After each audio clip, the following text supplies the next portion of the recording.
In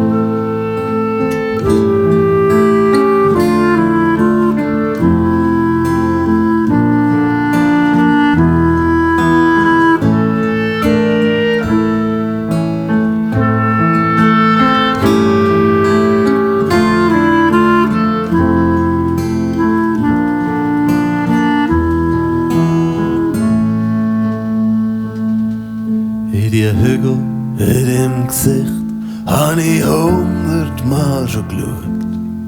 Wie eine Landschaft und der Blick verweilt bei jedem Gestrüpp. Jede Wurzel, jeder Berg, jede Runzel in der Erde. Wo die Zeit reingepflügt hat, spüre ich mit den Fingern.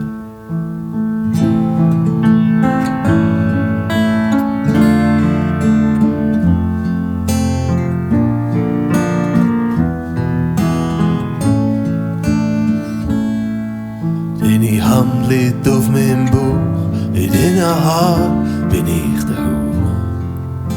Vom Wind in den Feldern, in den Wipfeln von den Wäldern. Dunkel ist dein Geruch vom Rot und wilden Tier.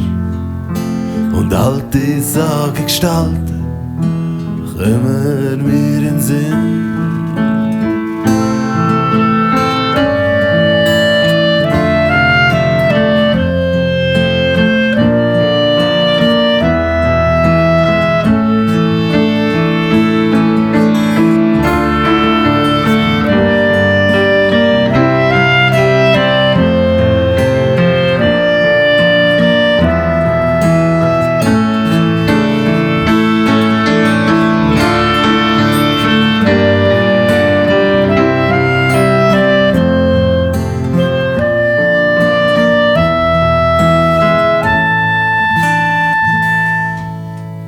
Der Herbst stößt feister auf und vertreibt den bittigen Geruch.